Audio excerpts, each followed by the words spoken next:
Te damos la bienvenida al podcast de Redesim, donde tendremos invitados para compartir experiencias del fabuloso mundo de la simulación en ciencias de la salud.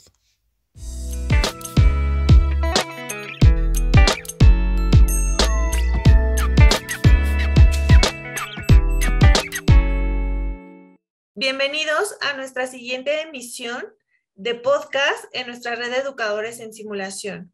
El día de hoy tendremos al doctor Amílcar Alpuche Hernández por parte de la Secretaría de Educación Médica de la Facultad de Medicina de la UNAM y los estaré acompañando. Soy la doctora Cassandra, parte de esta red de educadores en simulación. Bienvenido, doctor Amílcar. Mucho gusto, buenos días. El día de hoy abordaremos el tema de el WebECOE. ¿Nos podría platicar un poquito en qué consiste el WebECOE? Muy bien. Derivado de la situación de la pandemia de COVID-19 y que las reuniones presenciales o las reuniones de personas en un mismo sitio se vio limitada, se tuvo que desarrollar una estrategia donde se pudiera desarrollar de manera virtual un ECOE. Entonces, el punto que decidimos intentar e implementar fue precisamente representar un ECOE, pero ahora de manera virtual. Y que en esto consiste igual, tiene sus mismas estaciones, tiene un paciente estandarizado, tiene un profesor evaluador, tiene igual una serie de tareas que representan el acto médico, solo que en este caso y en esta situación es mediante una plataforma que permite los encuentros virtuales. ¿Y qué se requiere para llevarlo a cabo? Al igual que un ECOE, primero determinar las competencias que se van a evaluar, determinar el tipo de casos clínicos que van a ser analizados en esta situación o para los exámenes que nosotros utilizamos. Empleamos los índices o las tasas de morbimortalidad que nos permiten determinar cuáles son los casos más comunes a los que se enfrenta un médico general. Y a partir de esto lo dividimos en 6 áreas troncales: ginecología, pediatría, medicina interna, medicina familiar, urgencias y cirugía.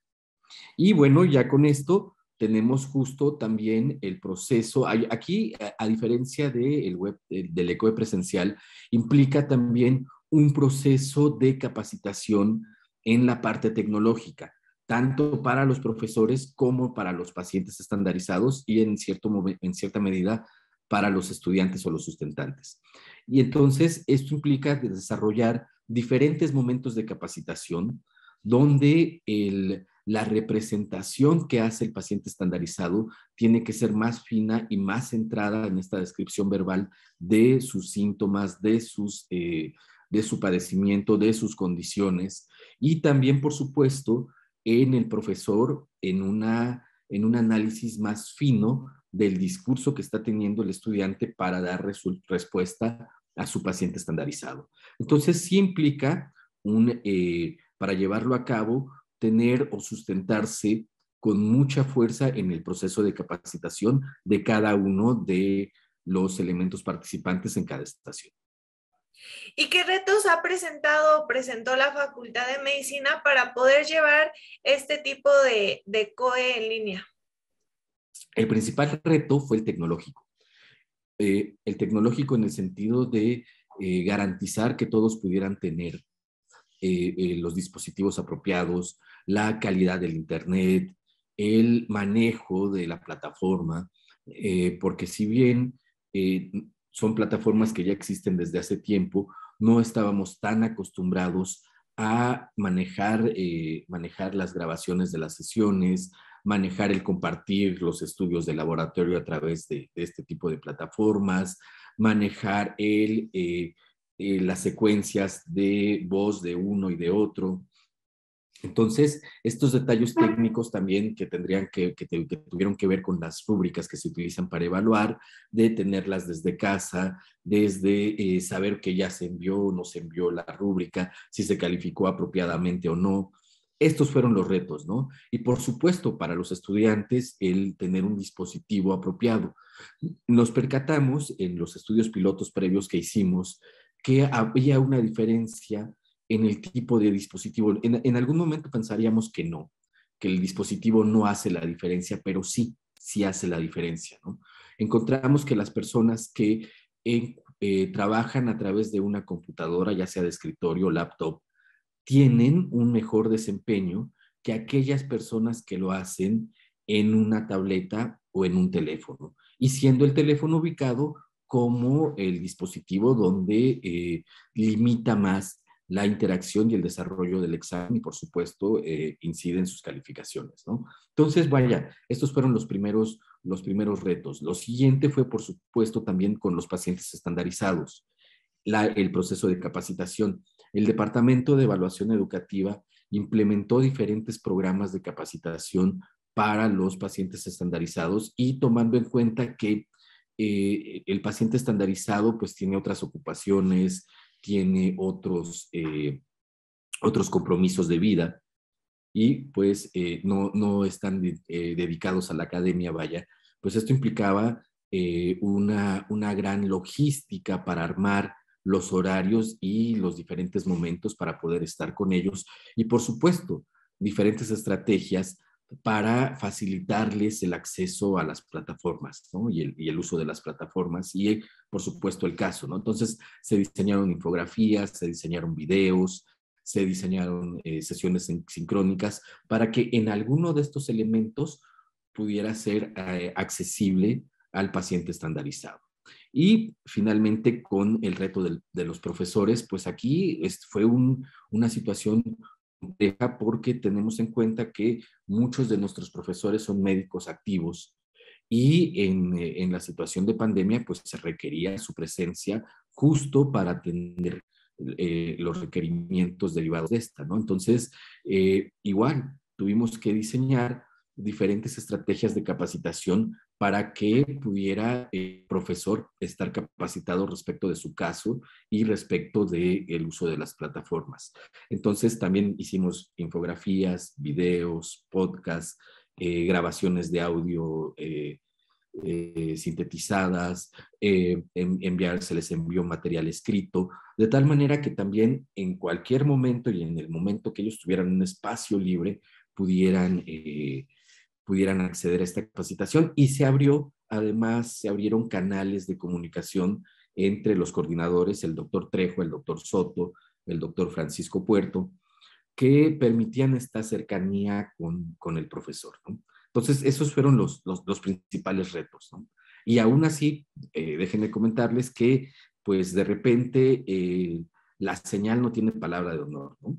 Entonces, hubieron también momentos en los que perdimos por algunos minutos o algunos segundos la señal y tuvimos que reajustar los tiempos por la pérdida de la señal de algún sustentante o del profesor o bien del paciente estandarizado, ¿no? Y bueno, el otro, por supuesto, y el último detalle tecnológico tiene que ver con contar con servidores que tengan la suficiente capacidad para sostener a todos los participantes. Estamos hablando de que nosotros tuvimos el web ECOE con una población para cada emisión de cerca de entre 1,000 y 1,300 sustentantes. Y entonces, bueno, esto hay que multiplicarlo por la cantidad de profesores, por un número similar de pacientes, entonces tendríamos como 2,000 personas presentando un mismo examen bajo estas plataformas y bajo este esquema, por lo cual necesitábamos un servidor que tuviera la capacidad de soportar toda esta cantidad de información que iba y venía, ¿no? Entonces es un detalle importante a considerar cuando se desarrolla este tipo de estrategia. ¿Y qué beneficios han encontrado en la aplicación de esta modalidad de examen en línea a diferencia del examen profesional? Bueno, la diferencia con el presencial tiene que ver con la interacción. Curiosamente, fíjate que eso nos pareció un dato muy curioso que observamos y en los análisis que hicimos.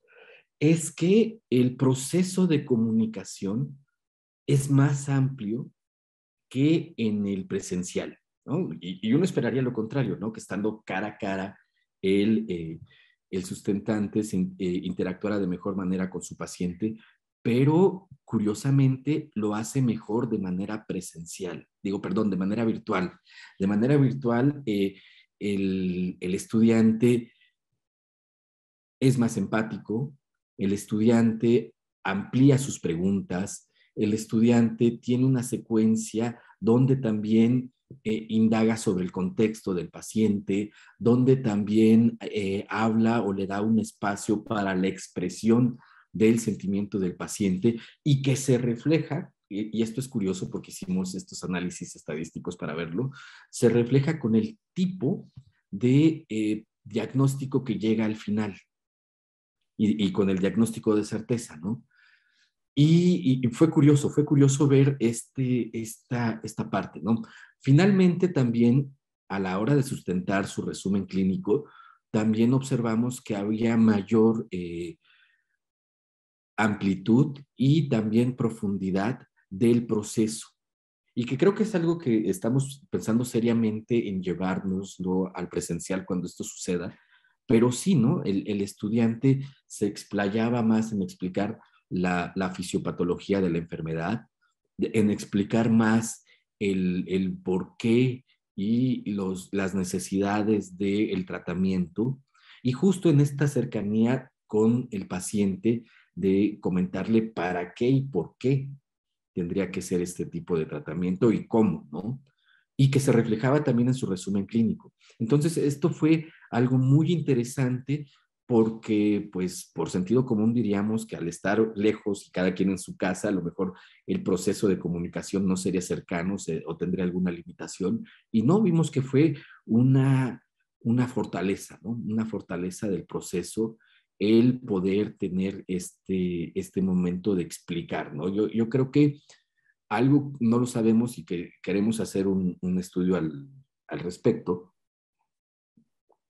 pero podemos teorizar que el hecho de no estar presente libera de ansiedad o de estrés que ocasiona la gente o el mismo evaluador ante la situación y hace que ellos actúen como de una manera más natural, más confiada en lo que saben y en lo que están haciendo para su paciente, ¿no? Que también fue eso, mucho el contacto, inclusive en la evaluación que hace el paciente. Déjenme comentarles que estos pacientes estandarizados son los mismos, o la gran mayoría, un 80-90%, fueron también pacientes que ya han trabajado con nosotros de manera presencial. Pues bueno, ahora ellos tuvieron en la evaluación que hacen del sustentante, también la calificación fue diferente. Y los comentarios que hicieron sobre los sustentantes también fueron diferentes, ¿no? Como más de sentirse más cómodos con ellos. ¿Y qué limitaciones, escuchando esto, qué limitaciones encontraron en esta parte, en estos exámenes en línea? Pues por supuesto, la limitación inmediata es la exploración física, ¿no? No hay un proceso de exploración física, no se puede verificar si sabe hacer o no la maniobra el sustentante. ¿Qué hicimos? Bueno, lo que se le solicitó fue qué tipo de maniobra, qué hallazgos esperas encontrar y cuál sería la normalidad o la normalidad al aplicar la maniobra. Pero fuera de esto, pues tenemos la limitación de que no podemos saber, queda en un discurso, ¿no? Queda en el discurso de la descripción del área, es en esta área, se hace de esta forma, espero encontrar esto o no esperaría encontrar esto, pero ya, ¿no? Esta es una limitación definitivamente. Creo que a lo mejor por ahí la cuestión tendría que ser con algún tipo de software que permitiera este tipo de observación sobre la exploración física, ¿no? Es la gran limitante en este momento o en este tipo de examen. Tenemos nada más aquí una información que es descriptiva, que es conceptual, pero nos faltan o nos queda de ver la parte procedimental de la exploración física. Muchas gracias. Y finalmente, para cerrar, ¿qué le espera o qué piensa usted si se va a quedar el ECO en línea o el ECO presencial o se va a hacer algo híbrido?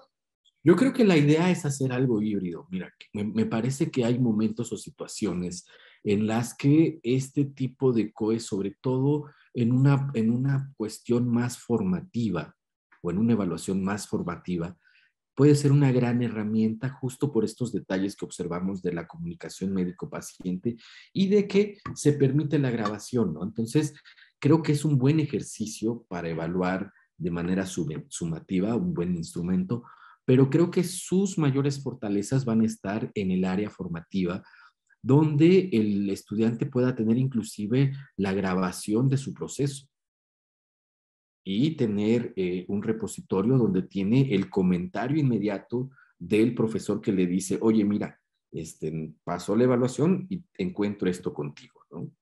Y que también el paciente le puede decir cómo se sintió. Vaya, podemos ampliar este proceso de una estación ECOE tradicional y complementarla con algún tipo de actividad formativa donde también pueda intervenir el paciente estandarizado y, por supuesto, el médico evaluador y proporcionarle realimentación inmediata y en sitio, en el momento del desempeño que está teniendo el estudiante, ¿no? Entonces, esto yo creo que es un futuro, es una perspectiva de algo que se puede realizar en este tipo de actividades.